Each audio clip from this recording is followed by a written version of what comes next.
আমাদের এর আগের ক্লাসে ইংলিশ হয়েছিল সেন্টেন্স থেকে। সেন্টেন্সের আমরা অর্থ অনুসারে পেয়েছিলাম 5টা প্রকার। স্টার্ট আছে।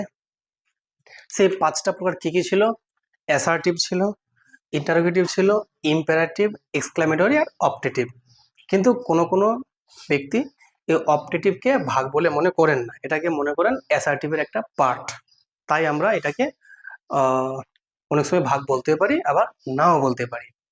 তো আমাদের অ্যাসার্টিভ হয়ে গেছে, ঠিক আছে। অ্যাসার্টিভের আমাদের দুটো পেয়েছি স্ট্রাকচার। আমাদের হয়েছে ইন্টারোগেটিভ, তার পেয়েছে দুটো স্ট্রাকচার, তাই তো। আরেকটা পেয়েছি আমরা, আর কি হয়েছে, ইম্পারেটিভ। এর পেয়েছিলাম আমরা বেশ 3-4টা আমরা স্ট্রাকচার পেয়েছি। মেইনলি প্রথমে থাকবে ভার্ব, তারপরে থাকবে আমাদের এক্সটেনশন, যা থাকবে থাকবে, ঠিক আছে। কিন্তু আরেকটা এই প্রসঙ্গে বলেছিলাম যে ইম্পারেটিভ সেন্টেন্সের ক্ষেত্রে যদি ইউ কথাটা সেন্টেন্সের শুরুতে উজ্জ থাকে বা অ্যাবসেন্ট থাকে, তখনই ওটা হচ্ছে ইম্পারেটিভ সেন্টেন্স। কিন্তু যদি ইউ কথাটা প্রথমে না থেকে ডান দিকে থাকে, তাহলে সেটা কিন্তু অ্যাসার্টিভ সেন্টেন্স, এটা বলেছিলাম। যেমন যেমন আমি যদি বলি ডু ইট, ডুটা ভার্ব, ডুটা কি বলো? ভার্ব। ইটটা কি? অবজেক্ট। সাবজেক্ট এখানে নেই, এখানে সাবজেক্ট নেই। তো সাবজেক্ট এখানে যেহেতু নেই, তো এটা কোন সেন্টেন্স? এটা হচ্ছে ইম্পারেটিভ সেন্টেন্স। ক্লিয়ার না? ক্লিয়ার না? এটা কোন সেন্টেন্স? Imperative sentence. এবার যদি এখানে থাকে এরকম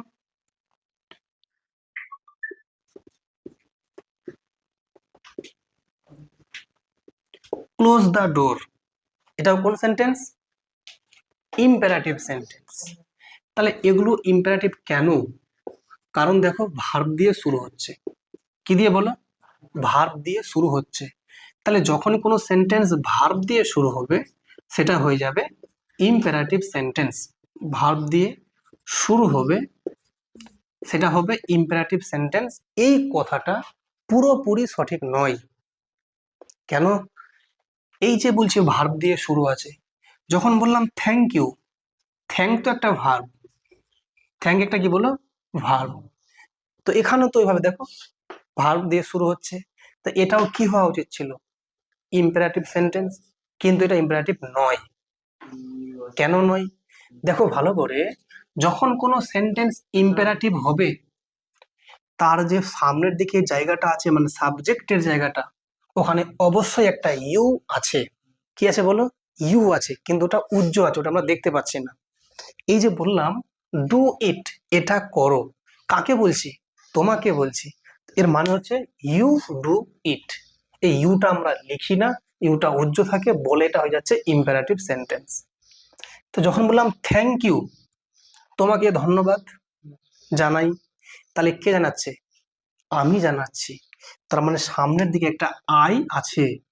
কি আছে বলো? আই আছে, মানে আই থ্যাংক ইউ, আমি তোমাকে ধন্যবাদ জানাই। তাহলে এই আইটা আমরা লিখি না কেন? এটা উজ্জ্ব থাকে। আর এখানেও কিন্তু ইউটা আছে, কিন্তু ইউটা আমরা কেন লিখি না? এটা উজ্জ্ব আছে। তাহলে এজন্য আমরা বলি যে ইউ কথাটা ভালো করে দেখবে। যদি ডান দিকে এখানে ইউটা আছে, এর মানে নিশ্চয়ই তার বাঁদিকে একটা আই আছে। এখানে ডান দিকে কোথাও ইউ নেই, মানে ইউটা বাঁদিকে আছে। তাহলে ইউ দিয়ে যখন শুরু, উজ্জ্ব আসে, তাহলে বুঝে নিতে হবে এটা তোমার ইম্পারেটিভ সেন্টেন্স। কিন্তু যখন আই দিয়ে শুরু, অ্যাসার্টিভ সেন্টেন্স। তাহলে একটু ভালো করে দেখে নেবে। দেখো ব্র্যাকেটে লিখেছি, মানে এগুলো উজ্জ্ব আছে, এসব থাকে না।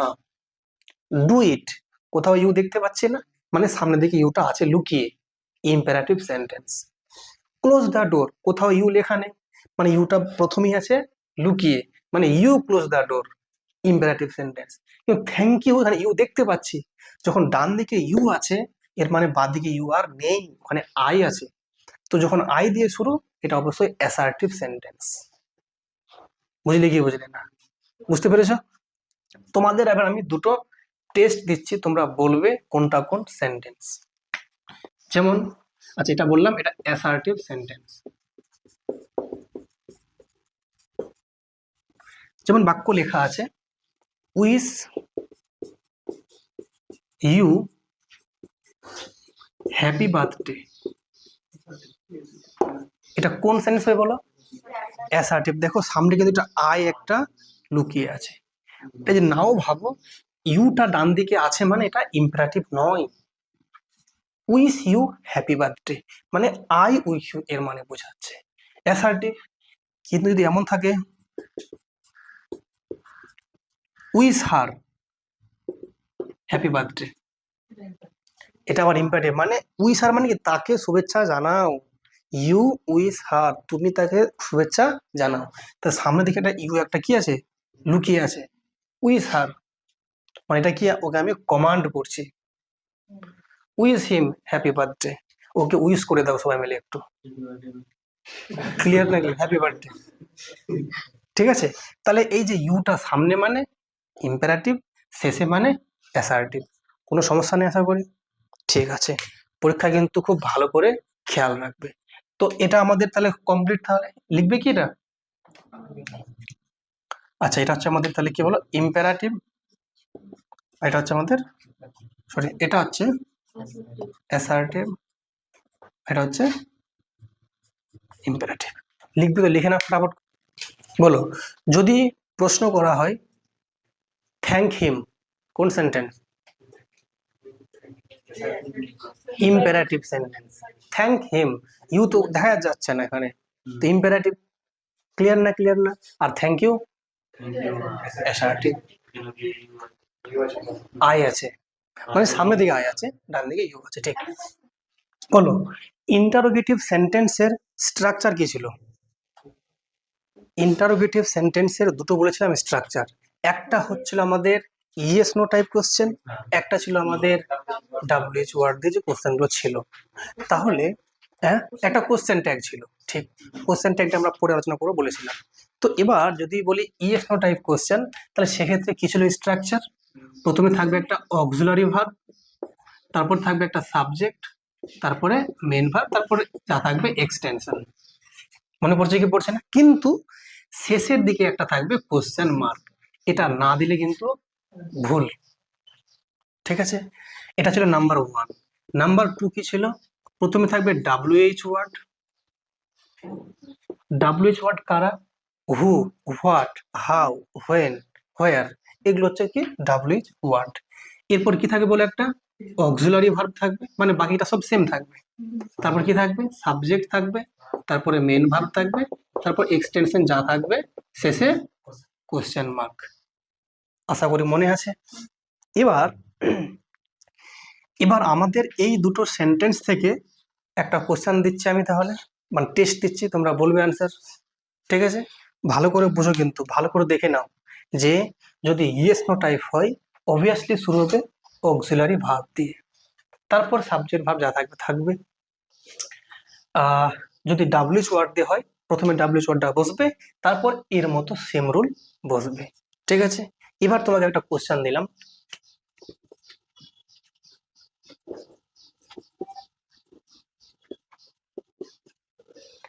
হোয়েন সি কেম হেয়ার, হ্যাঁ বলছি আমি, হোয়েন সি কেম হেয়ার একটা দেওয়া আছে, ঠিক আছে, আর দিয়ে এখানে শেষে কোশ্চেন মার্ক দিয়েছে। ঠিক আছে, এবার তোমাকে বলছে এখানে যে এই সেন্টেন্সটা কোন ধরনের সেন্টেন্স। দেখো ডাব্লিউএইচ ওয়ার্ড দিয়ে শুরু আছে, কিন্তু দেখো তো ভালো করে এই নাম্বার 2 এর যে স্ট্রাকচার এটা কি ম্যাচ করেছে না করেনি? ম্যাচ করেনি, তাহলে এটা কোনো ইন্টারোগেটিভ সেন্টেন্স হতেই পারে না। কথা বুঝলে কি বুঝলে না? কিন্তু অনেকে ভাববে হোয়েন সি কেম হেয়ার বাক্য মনে হয় ঠিক আছে, বাক্য ভুল আছে। কারণ তুমি ভালো করে জানো যে ডাব্লিউএইচ দিয়ে এটা একটা কি শুরু হচ্ছে, মানে এই ওয়ার্ডটা অবশ্যই ডাব্লিউএইচ ওয়ার্ড।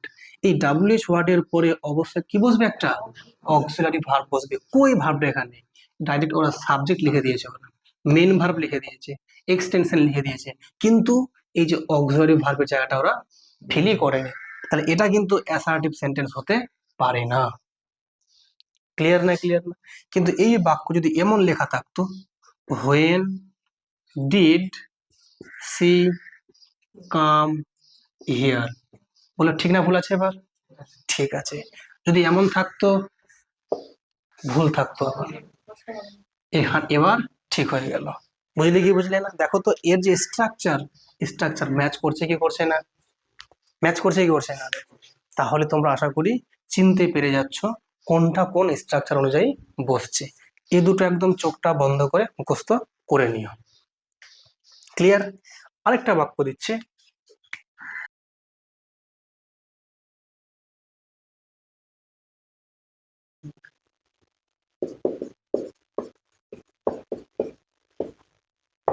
বলো এই যে সেন্টেন্সটা আছে এখানে হুটা কি? তোমাকে বললাম ডাব্লিউএইচ ওয়ার্ড নাকি ডাব্লিউএইচ ওয়ার্ড হবে না? হবে না। ডাব্লিউএইচ ওয়ার্ড হতে হলে ওকে অবশ্যই এইটা স্ট্রাকচার মেনে চলতে হবে, শেষে একটা কোশ্চেন মার্ক থাকবে। তাহলে এটা কিন্তু ডাব্লিউএইচ ওয়ার্ড মোটেও নয়, বা এটা ইন্টারোগেটিভ সেন্টেন্স মোটেও নয়। কেন? শেষে কোন চিহ্ন আছে? ফুল স্টপ আছে। শেষে ফুল স্টপ থাকা মানে এটা অবভিয়াসলি কিন্তু কোশ্চেন মার্ক নেই, মানে ইন্টারোগেটিভ হবে না। এটা একটা অ্যাসার্টিভ সেন্টেন্স। এই অ্যাসার্টিভ সেন্টেন্সের মধ্যে তোমরা আমাকে বলতে হবে যে এই যে হুটা আছে এটার পরিচয় কি? এটার এখানে পরিচয় হচ্ছে এটা প্রোনাউন। এটা একটা প্রোনাউন। যদি এটা আমি পড়াইনি প্রোনাউন কি জিনিস, এটা পরে আলোচনা করব। শুধু এটুকু বলছি এটা প্রোনাউন। কেন? এটার বিস্তারিত আলোচনা পরে আসবে যখন আমরা পড়াবো প্রোনাউন তখন। কিন্তু এখানে এটা কোশ্চেন দেওয়ার অর্থ হচ্ছে যে তোমরা এটাকে দেখে আবার বলছো নাকি যে এটা স্যার ইন্টারোগেটিভ সেন্টেন্স, শেষে কোশ্চেন ডাব্লিউএইচ ওয়ার্ড আছে বলে। অনেকে বলতেই পারে যে ডাব্লিউএইচ ওয়ার্ড থাকা মানে কি প্রশ্নবোধক বাক্য, মানে ইন্টারোগেটিভ সেন্টেন্স। কিন্তু এটা ইন্টারোগেটিভ এটা নয়। কেন? শেষে কি আছে বলো? ফুল স্টপ আছে। হুয়ের অ্যাকচুয়াল মানে কি জানো তো? কে। কিন্তু এখানে হুয়ের মানে হচ্ছে যে, যে বা যিনি, যে বা যিনি। হোয়েন মানে কি? কখন। কিন্তু হোয়েনের মানে কখন হবে? যখন। ঠিক আছে, সেই জন্যই বললাম। তো মোটামুটি ক্লিয়ার তাহলে? এগুলো মোটামুটি একটু করে টেস্ট করছি কেন, যে আগে আমাদের ক্লাসটা হয়ে গেছে এগুলো ইন্টারভিউ থেকে, তাই তো? চলো ঠিক আছে। এবারে যেটা জানবো সেটা হচ্ছে এক্সক্লামেটরি সেন্টেন্স। এটা বলে দিই আগে, হ্যাঁ।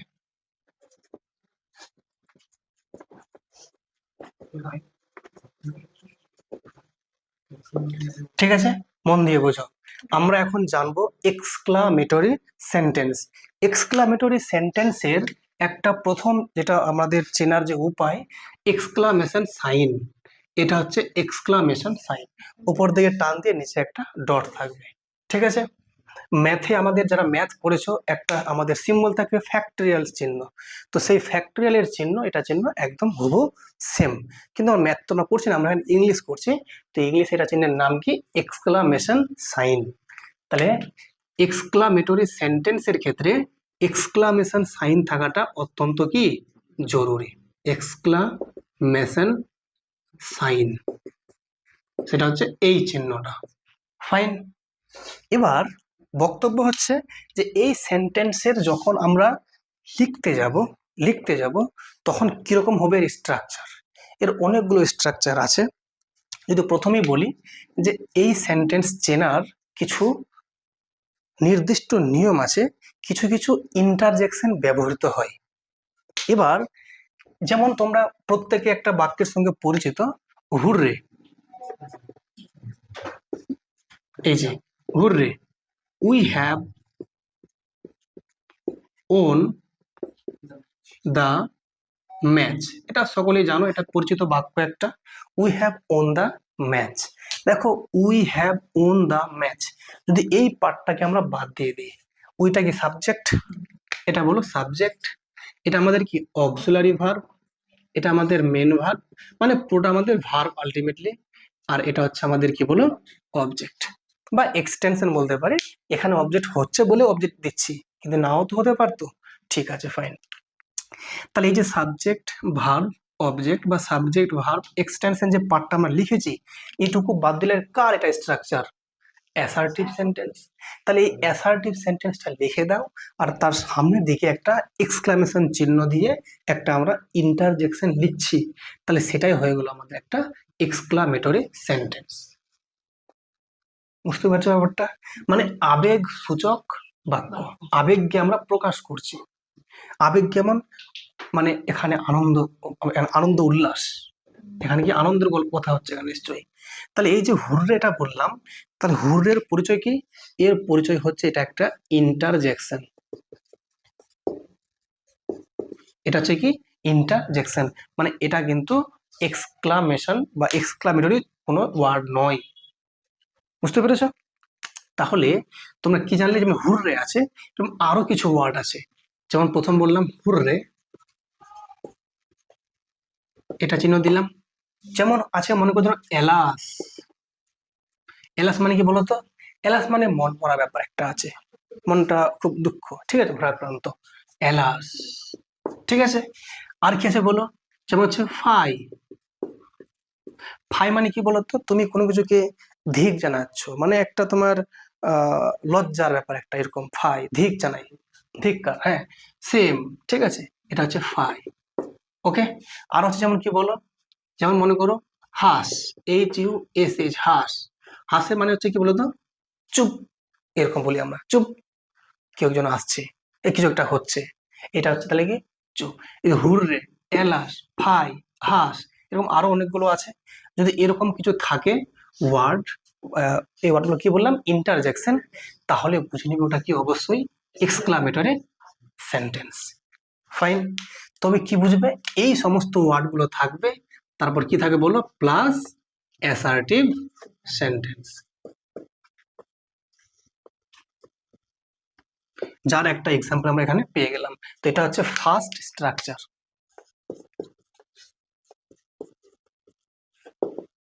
ঠিক আছে, লেখো। দেখো তোমাদের এইরকম ভাবে যতগুলো এখানে দেওয়া আছে ইন্টারজেকশন গুলো, মানে যেগুলো থেকে আমরা সহজে চিনতে পারবো যে এটা হচ্ছে আমাদের এক্সক্লামেটরি সেন্টেন্স, সেই অনুযায়ী এটা একটা তোমাদের জন্য কোশ্চেন। তোমরা বলবে এই আনসার কোনটা হবে, ABCD। দেখো বলেছে alas he is no more, দুঃখজনক কথা যে তিনি আর বেঁচে নেই। তো এখানে এলাসটা কি? এক্সক্লামেটরি ওয়ার্ড নাকি এক্সক্লামেশন নাকি ইন্টারজেকশন নাকি নাউন? অনেকে মনে করতে পারে এলাসের প্রথম এটা ক্যাপিটাল আছে তো নাউন হতে পারে, মনে হয়, হবে না। কেন? প্রথমে লেখা আছে দেখো, যে এই যে হুররে, এলাস, ফাই, হুস, সবগুলোই কিন্তু কি বলো আমাদের ইন্টারজেকশন।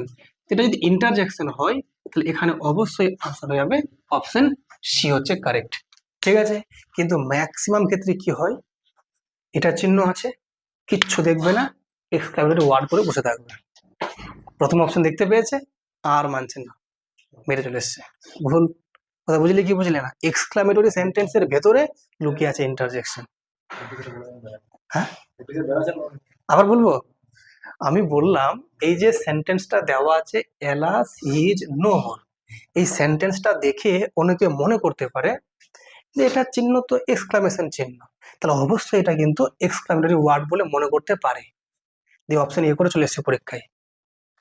তো ভুল হয়ে গেল। কি তোমাকে ভালো করে জানতে হবে যে এটা চিহ্নের নাম এক্সক্লামেশন সাইন, কিন্তু ওয়ার্ডটা নিজে একটা ইন্টারজেকশন। ইন্টারজেকশন হচ্ছে একটা পার্টস অফ স্পিচের ভাগ, যার মানে একটা আবেগ সূচক শব্দ, আর পুরো হোল সেন্টেন্সটা একটা আবেগ সূচক বাক্য। কোথায় বাক্য আর কোথায় ওয়ার্ড? ইন্টারজেকশন একটা ওয়ার্ড ইটসেলফ, আর একটা পুরো সেন্টেন্সটা হচ্ছে একটা এক্সক্লামেটরি সেন্টেন্স। তাহলে যদি বলতো যে দ্য অ্যাবভ সেন্টেন্স ইজ, তখন হবে এক্সক্লামেটরি সেন্টেন্স। আর যদি বলি এলাস, শুধুমাত্র এই ওয়ার্ডটা ইন্টারজেকশন ওয়ার্ড। মনে থাকবে কি থাকবে না? ফাইন। এবার চলে আসো নেক্সট। এটা গেল তাহলে কি, এলাস দিয়ে গেল। একটা ফাই দিয়ে যদি বলি, ফাই মানে হচ্ছে ছি, ধিক, ধিক্কার জানাই, এভাবে। তাহলে যদি 3 নাম্বার দিয়ে যদি বলি ফাই দিয়ে এক্সক্লামেশন সাইন, ঠিক আছে, ইউ disobeyed your parents, এর মানে তুমি তোমার পিতামাতাকে অমান্য করেছো। তো এখানে কি একটা তাহলে ধিক্কার ব্যাপারটা আসছে, তো এখানে ফাইটা কি ইন্টারজেকশন, আর হোল সেন্টেন্স একটা কি এক্সক্লামেটরি সেন্টেন্স। বুঝতে পারছো আশা করি? ফাইন। তাহলে এটা গেল 3 গেল। আরেকটা কি আছে বলতো? হাস দিয়ে। এই যে হাস, এইটা মানে হচ্ছে কি চুপ, চুপ, সামওয়ান ইজ কামিং।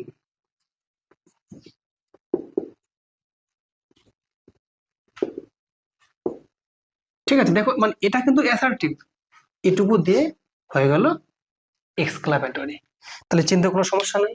এটা স্ট্রাকচার নাম্বার 1 পেলাম, এবার স্ট্রাকচার নাম্বার 2 এ আসবো। একটু লিখবে কি লিখবে না? লিখবে, লেখো। পরীক্ষায় কোনটা আসবে দেখো, হুররে দিয়ে প্রশ্ন পরীক্ষা আসবে না, এখন জানে সবাই এটা পরীক্ষা আসবে, ফাই দিয়ে পরীক্ষায় প্রশ্ন আসবে, আর হুস দিয়ে পরীক্ষায় প্রশ্ন আসবে। হুস বা হাস যা বলবে বলো, লেখো। যেগুলো পয়েন্ট বারবার মেনশন করছি যে এইখান থেকে কোশ্চেনটা আসবে, কিন্তু ওখান থেকে আসবে, দেখে নিও। চলো একটা টেস্ট দিই, তাহলে বুঝাবে কতটা বুঝলে। আচ্ছা লেখো, লেখো আগে ফটাফট লেখো। লেখার সময় একদম স্পিডে লিখবে, আর বোঝার সময় একদম ভালো করে, একদম আস্তে আস্তে করে খাবে, ঠিক আছে? জিনিসটা একদম শুরু থেকে শুরু করেছি, কত পড়া বাকি আছে, যে শুরু করলাম। এটা ক্লাস নাম্বার 3 হচ্ছে। জিনিসটাকে শুরু থেকে ভালো করে পড়ো, জিনিসটা একদম ভালো লাগতে বাধ্য হবে, একবার গ্যারান্টি ভালো লাগবে। এটা সিরিজ যখন চালু করলাম, এটা এটা থামবো না, এই সিরিজটাকে এটা চলবে একদম টানা। একটা ভালো খাতা বানাবে ইংলিশের জন্য, জাস্ট ওটা ইংলিশের জন্য খাতাটা বানাবে, ঠিক আছে? শোনো, তোমাদের যেটা ছোট্ট একটা টেস্ট, তোমরা আমাকে আনসার দেবে। লেখা আছে 1 নাম্বার দিয়ে টেস্ট বলেছে, এটা একটা টেস্ট, ঠিক আছে?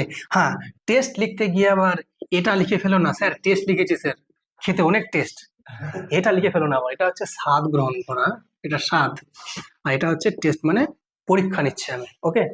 তো এটা না, এটা, ঠিক আছে? হ্যাঁ, এটা করে এটা তোমরা অনুভব করবে, ঠিক আছে? Okay fine. তো কোশ্চেন লেখা আছে, প্রথমে লেখা আছে এখানে ড্যাশ, সাইন হচ্ছে এক্সক্লামেশন সাইন দেওয়া আছে, ড্যাশ, প্রথমে ড্যাশ দিয়ে লেখা আছে আই এম আন্ডার, আর অপশন দেওয়া আছে এ নাম্বারে, লেখা আছে হুররা, অপশন বি লেখা আছে এলাস, অপশন সি লেখা আছে সরো, ডি লেখা আছে ফাই। বলো কি হবে? Alas, alas, I am under. হ্যাঁ হ্যাঁ, আন্ডান কথার মানে হচ্ছে পারিনিটা ঠিক না, মানে আই এম আন্ডান মানে যেন আমি বেচারা মারা পড়লাম রে, এই যে ব্যাপারটা, বেচারা আমি ফেসে গেলাম রে, আন্ডান মানে আমারই হলো না রে। এই যে ধরুন এসআইআর চলছে, তুই বলছে আই এম আন্ডার, মানে বেচারা আমি মারা পড়ে গেলাম, মানে আমি মাঝখানে আটকে গেলাম, কাজটা আমার হলো না, বুঝলে ব্যাপারটা? তাহলে এলাস হবে এলাস। অনেকে ভাবতে পারে আন্ডান, অনেকে ভাবতে পারে সরো হতে পারে, সরো তো ইন্টারজেকশন নয়, সরো কিন্তু ইন্টারজেকশন নয়, ঠিক আছে? ওটা হচ্ছে নাউন হয়ে আছে। তাহলে আশা করি তোমরা ব্যাপারটা বুঝতে পেরেছো। ক্লিয়ার না? ক্লিয়ার না? Okay fine. এটা টেস্ট ছিল, তাহলে একটা ছোট্ট করে টেস্ট। এবার চলে আসবো আমরা স্ট্রাকচার নাম্বার 2। এটা লিখবে না লিখবে না? লেখো লেখো। বলছে একবার লেখা মানে হচ্ছে 10 বার পড়ার সঙ্গে সমান। 10 বার পড়লে যেটা মনে থাকবে না, একবার লিখলে সেম মনে থাকবে। বুঝছো কত লেখার তাহলে গুণ আছে? ঠিক আছে, তোমরা লিখছো কম, আমি লিখছি বেশি এখানে। তো ঠিক আমার প্র্যাকটিস হচ্ছে, কি করা যায় আর। ওকে, স্ট্রাকচার নাম্বার 2 এ আসে। এটা স্ট্রাকচার 1 কমপ্লিট। স্ট্রাকচার নাম্বার 2, এই সেকেন্ড স্ট্রাকচারে যেটা আমরা জানবো যে এক্সক্লামেটরি সেন্টেন্স আর কত রকম হতে পারে, ঠিক আছে? যেমন হোয়াট দিয়ে থাকবে, ঠিক আছে? হোয়াট প্লাস এ অথবা এন, মানে যেরকম থাকবে, সাউন্ড ভাওয়েল সাউন্ড হলে এন দেব, কনসোনেন্ট সাউন্ড হলে এ দেব, ঠিক আছে? প্লাস অ্যাডজেক্টিভ, কি থাকে বলো? অ্যাডজেক্টিভ মানে কোনো কিছুর গুণ দোষ এসব থাকবে, ঠিক আছে? প্লাস নাউন প্লাস এক্সটেনশন, আর শেষে থাকবে কি এই যে এক্সক্লামেশন সাইন। এটা হচ্ছে স্ট্রাকচার নাম্বার 2। ক্লিয়ার? কি বললাম? What, a or N, adjective, noun, তারপর এক্সটেনশন যা থাকবে থাকবে। ক্লিয়ার? কিরকম একটা এক্সাম্পলে আসা যাক।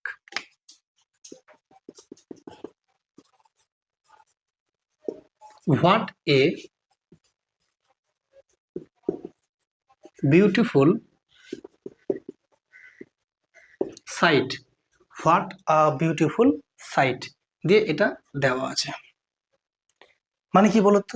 সাইট মানে হচ্ছে দৃশ্য, সাইট মানে দৃশ্য। বলছে হোয়াট আ বিউটিফুল সাইট, ওয়াহ কি সুন্দর দৃশ্য, বা কি, এই যেমন কি সুন্দর দৃশ্য, কি মানে কি প্রশ্ন না, এটা আবেগে বলছে কি সুন্দর দৃশ্য রে বাবা, বলি না আমরা? কি ভয়ঙ্কর সুন্দর মেয়েটা রে বাবা, বলি কি বলি না? তার মানে হ্যাঁ হ্যাঁ ওকে ফাইন। তাহলে এগুলো কি বলো, এই যে বললাম হোয়াট আছে এখানে, এ অর এন, এ দেওয়া আছে, অ্যাডজেক্টিভ বিউটিফুল, সাইট নাউন, তারপর এক্সপ্রেশন থাকতেও পারে আবার নাও থাকতে পারে, কিন্তু শেষে কি থাকবে বলে একটা এক্সক্লামেশন সাইন থাকবে। বুঝতে পারলে কি পারলে না? এবার তাহলে একটা আমি এক্সাম্পল দিচ্ছি, তোমরা বলবে আমাকে তাহলে যে বাক্য ঠিক নাকি ভুল আছে। তিন তিন না, একটা এক্সাম্পল দিচ্ছি আমি একটা। হোয়াট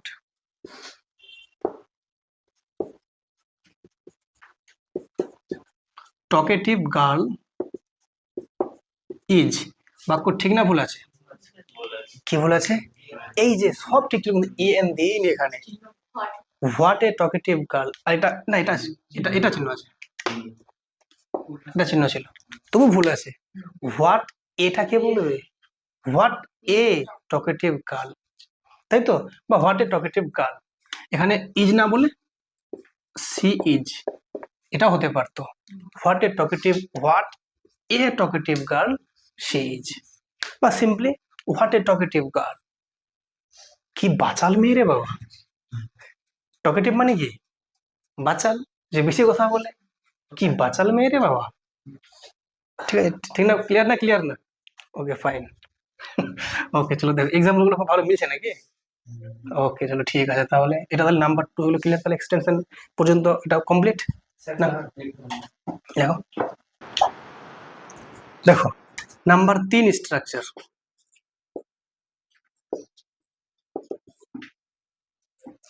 এটা হচ্ছে কি, এটা হবে হাউ দিয়ে, হাউ প্লাস অ্যাডজেক্টিভ। আগেরটা দেখো হোয়াট এর পরে এ অথবা এন ছিল, কিন্তু হাউ এর পরে এ অথবা এন নয়, ডিরেক্ট অ্যাডজেক্টিভ। তা how plus adjective plus noun, তারপর যা থাকবে শেষে কিন্তু কি থাকবে বলো, এক্সক্লেমেশন সাইন থাকবে। কিরকম, একটা এক্সাম্পলে ফিরে আসি।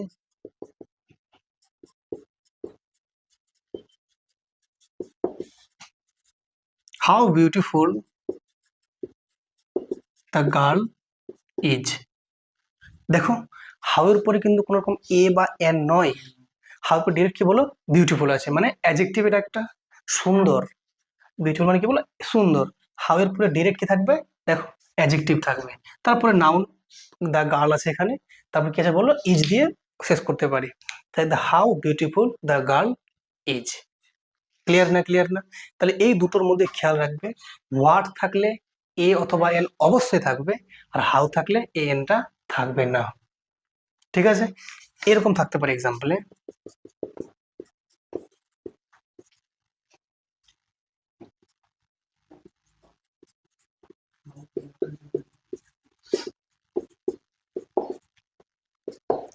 How a talkative girls as, ভুল আছে, হাউ টকেটিভ হবে। কেন? হাউ এর পরে ডিরেক্ট কি বলছে বলো, অ্যাডজেক্টিভ, কিন্তু পরীক্ষায় তুমি এই ভুলটা তখন মনে হবে যে নাই বলে এখানে কিছু। ক্লিয়ার না? ক্লিয়ার না? ওকে, হাউ, আচ্ছা টকেটিভ দিয়ে বলেছি, এটা অন্য কিছু বলি, একটা কিছু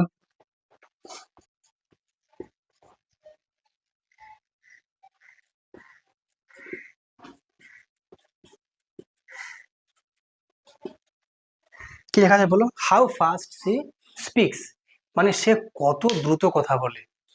তাহলে দেখো এখানে কিন্তু ঠিক আছে, হাউ এর পরে কিন্তু মাঝে এ বা এন কিন্তু নেই, কিন্তু এখানে একটু তোমাকে খেয়াল রাখতে হবে, ফার্স্ট কিন্তু এখানে অ্যাডজেক্টিভ নয়, ফার্স্টটা কি বলতো এখানে অ্যাডভার্ব। একটু খেয়াল রাখবে যে এই অ্যাডভার্বটা দিয়ে বাক্য কিন্তু ঠিক আছে, মানে কখনো কখনো অ্যাডভার্বও হয় আবার। ঠিক আছে, ঠিক আছে, হাউ ফাস্ট সি স্পিক্স, এটাও কিন্তু একটা তোমার গিয়ে এক্সক্লামেটরি সেন্টেন্স, মানে কত মানে জোরে কথা, মানে সরি কত ফাস্ট কথা বলে, তাই তো, সে মেয়েটা কত ফাস্ট কথা বলে। তাহলে এক্ষেত্রে এটাও কিন্তু একটা আমাদের এক্সক্লামেটরি সেন্টেন্সের স্ট্রাকচার। ঠিক আছে না? লিখে নাও একটু, কারণ অনেকে ভাবতে পারে এখানে তো অ্যাডজেক্টিভ লেখা আছে, তো এখানে তো আবার ফার্স্ট অ্যাডভার্ব দেওয়া আছে, তাহলে কি ভুল? না, ভুল না, এটাও ঠিক আছে, অ্যাডজেক্টিভ হতে পারে, অ্যাডভার্বও হতে পারে। লিখে নাও, এইগুলোই মনে রাখতে হবে।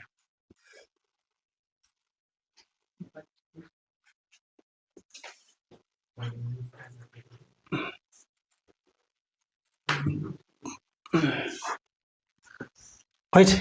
আর একটা আছে স্ট্রাকচার নাম্বার 4, এটা মিটাচ্ছে তাহলে। দেখো নাম্বার 4 কি বলছে স্ট্রাকচারে, সেটা বলছে সাবজেক্ট থাকবে প্লাস ভার্ব থাকবে প্লাস শো থাকবে প্লাস অ্যাডজেক্টিভ থাকবে, শেষে থাকবে এক্সক্লামেশন সাইন। সাবজেক্ট থাকবে, ভার্ব থাকবে, শো থাকবে, আর লাস্টে কি থাকবে বলো, অ্যাডজেক্টিভ। যেমন দেখো this is show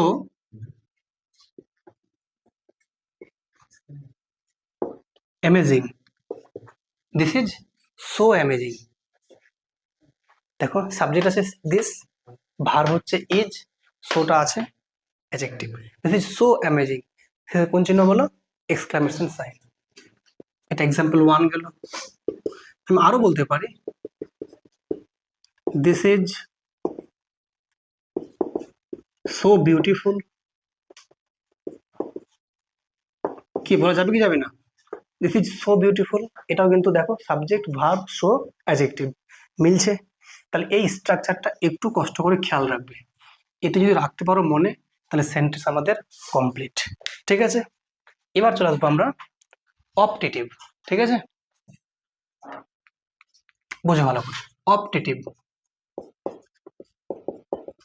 optative sentence তোমরা জানো এটা হচ্ছে শুভ কামনামূলক বাক্য, যে বাক্যের মাধ্যমে কারোর আমরা শুভ কামনা জানাই, ইচ্ছা প্রকাশ করি, এই সমস্ত করি। ঠিক আছে, তো এর স্ট্রাকচার কিছুই না, এই স্ট্রাকচার একটা স্ট্রাকচার কিরকম, যে কোনো একটা অ্যাসার্টিভ সেন্টেন্সের আগে, অ্যাসার্টিভ সেন্টেন্সের আগে আমরা জাস্ট একটা মে ইউজ করলেই হয়ে গেল। অনেক সময় লং ইউজ করতে পারি, তাহলে মে বেশি ইউজ হয় আর কি, মে ইউজ করো একটা অ্যাসার্টিভ সেন্টেন্স, শেষে ফুল স্টপ, হয়ে গেল অপটেটিভ সেন্টেন্স। কিরকম, আমি বললাম ধরে নাও গড ব্লেস ইউ, তাহলে সেক্ষেত্রে দেখো সাবজেক্ট ভার্ব অবজেক্ট, তো এটা কোন সেন্টেন্স, অ্যাসার্টিভ, আগে দিকে অ্যাড করে দিলাম মে, মে গড ব্লেস ইউ, ঈশ্বর তোমার মঙ্গল করুন, বা ঈশ্বর হ্যাঁ তোমার মঙ্গল করুন, তাহলে এটা হচ্ছে আমাদের কি বলো, অপটেটিভ সেন্টেন্স। ক্লিয়ার না, ক্লিয়ার না। যেমন আরো বলতে পারি, যেমন ধরে নাও গড সেভ ইউ, বা save the king, may add করে দিলাম, ঈশ্বর রাজাকে রক্ষা করুন, ইচ্ছা করছি কিনা বলো, মানে প্রকাশ জানাচ্ছি, আমরা ইচ্ছা প্রকাশ করছি রাজার কাছে, মানে রাজাকে ইচ্ছা প্রকাশ জানাচ্ছি ভগবানের হয়ে, যে ভগবান যেন তার জন্য আহ রক্ষা করেন। ক্লিয়ার না, ক্লিয়ার না। এই যে দেখো সামনের দিকে মে অ্যাড করছি, আর আমাদের অ্যাসার্টিভ সেন্টেন্স থাকছে, বাকিটা কিন্তু হয়ে যাচ্ছে অপটেটিভ, নিজে নিজে হয়ে যাচ্ছে। ক্লিয়ার না, ক্লিয়ার না। আচ্ছা, এবার আমরা একটা এই তোমার যতগুলো হচ্ছে আমাদের অ্যাসার্টিভ গেল, আমাদের গেল ইন্টারোগেটিভ গেল, আমাদের গেল ইম্পারেটিভ, অপটেটিভ, আর একটা হচ্ছে এক্সক্লামেটরি, এই সবগুলো সেন্টেন্সের যখন আমরা দেখব মূল অংশ কি কি আছে, এর মূল অংশ হচ্ছে দুটো, একটা হচ্ছে সাবজেক্ট আর একটা হচ্ছে প্রেডিকেট। তাহলে একটা সেন্টেন্সের, যে কোনো সেন্টেন্স হোক না কেন, একটা সেন্টেন্সের কতগুলো মূল অংশ বলো, দুটো, একটা সাবজেক্ট আর একটা প্রেডিকেট। এখন দেখবো সাবজেক্ট কি আর প্রেডিকেট কি, তো বলো সাবজেক্ট প্রেডিকেট জানা আছে? হ্যাঁ, দুটো উদাহরণ, কিছু না, জাস্ট এটা দিয়ে হয়ে যাবে। ঠিক আছে, আমরা যখন আসবো আরো ভালো করে ব্যাখ্যা করবো যখন, এখন খালি পৌঁছে দিচ্ছি স্ট্রাকচারে। দেখো ভালো করে বোঝো। এবার শোনো মন দিয়ে, ওটাকে প্রথমত ভাগ্য বলে মনে করছেই না, মানে অপটেটিভকে বলে ওটা বেশি ব্যাখ্যা করছি না।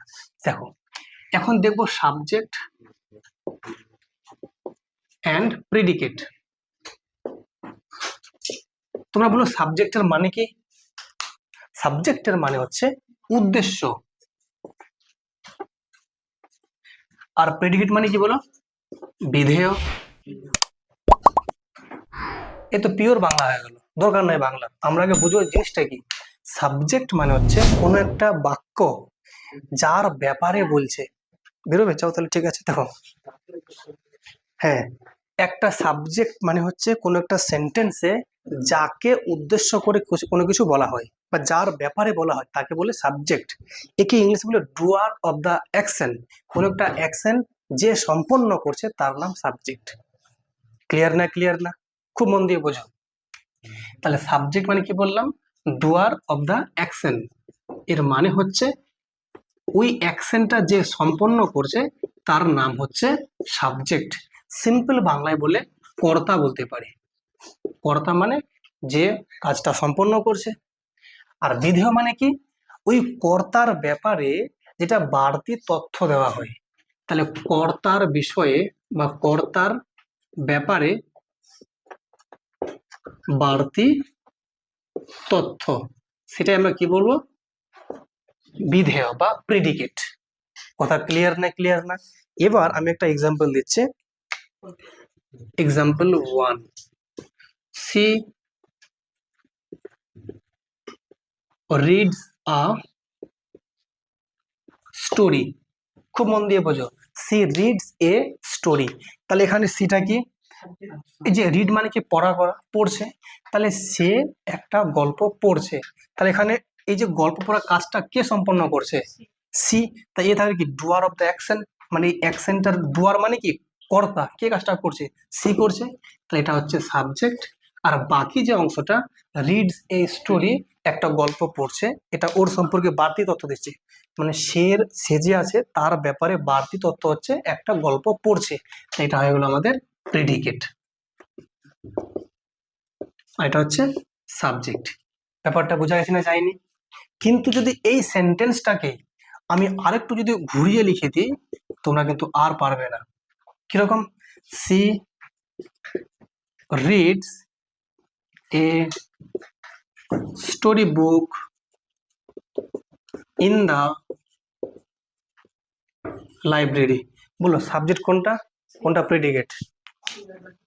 এটা সাবজেক্ট আর কোনটা প্রেডিকেট? কি সবটা হবে? সবটা হবে না? না, এটাই তো ভুল হচ্ছে। শুধুমাত্র রিডস এ স্টোরি বুক এটা প্রেডিকেট? এটা প্রেডিকেট নয়, এটা হচ্ছে একটা অ্যাডভার্বিয়াল ফ্রেজ। এটা একটা অ্যাডভার্বিয়াল ফ্রেজ। কেন এরকম হচ্ছে? কারণ অ্যাডভার্বিয়াল ফ্রেজ মানে হচ্ছে যেখানে একটা টাইমকে বোঝাবে, প্লেসকে বোঝাবে, ম্যানারকে বোঝাবে, এগুলো সব হচ্ছে আমাদের অ্যাডভার্ব। বুঝতে পারলে কি পারলে না? তাহলে ইন দা লাইব্রেরি একটা প্লেসকে বলছে না, তাই এটা একটা অ্যাডভার্বিয়াল ফ্রেজ। কেন বলছি? তিনটে ওয়ার্ড মিলে আছে তাই এটা না ফ্রেজ। আর এই যে রিডস এই স্টোরি বুক, এটুকু হচ্ছে আমাদের প্রেডিকেট। তাহলে মনে রাখবে আমরা ছোটবেলায় কিন্তু কি শিখেছি? সাবজেক্ট বাদ দিয়ে বাকি সবটা কি প্রেডিকেট। এটা ভুল কথা। বা অনেকে এমনি শেখানো হয় প্রথমেই সাবজেক্ট থাকবে বাকি সব প্রেডিকেট থাকবে। না, দেখবো মিনিংটা দেখবো। সি কি? মানে সে কাজটা সম্পন্ন করছে সে, এটা হচ্ছে আমাদের সাবজেক্ট। রিডস এ স্টোরি বুক, একটা গল্প পড়ছে, একটা গল্প পড়ছে, কে? তার ব্যাপারে বলছে নিশ্চয়ই, তো এটা হচ্ছে আমাদের প্রেডিকেট। ইন দ্য লাইব্রেরি, লাইব্রেরির সঙ্গে তার কোনো সম্পর্ক নেই, এটা অতিরিক্ত অংশ দিচ্ছে। এটা তাহলে কি বললো? Adverbial phrase. ক্লিয়ার না? ক্লিয়ার না? এবার তোমাকে যদি একটা বাক্য এরকম দিয়ে মনে করো এক্সাম্পল হিসাবে, ধরে নাও বাক্য দিলাম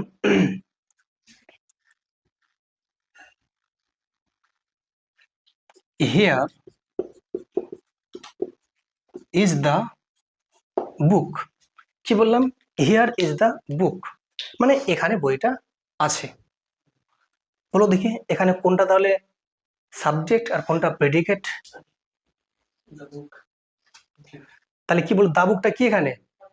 এইটা হচ্ছে সাবজেক্ট, এইটা সাবজেক্ট, আর এইটা হচ্ছে প্রেডিকেট। তাহলে সবসময় সাবজেক্ট যে সামনেই থাকবে কে বলে তোমাকে? তাহলে সাবজেক্ট কিন্তু পেছনে থাকতে পারে, আগে দিকে প্রেডিকেট থাকতেই পারে। ক্লিয়ার না? ক্লিয়ার না? Okay fine. লিখবে, লিখে নাও।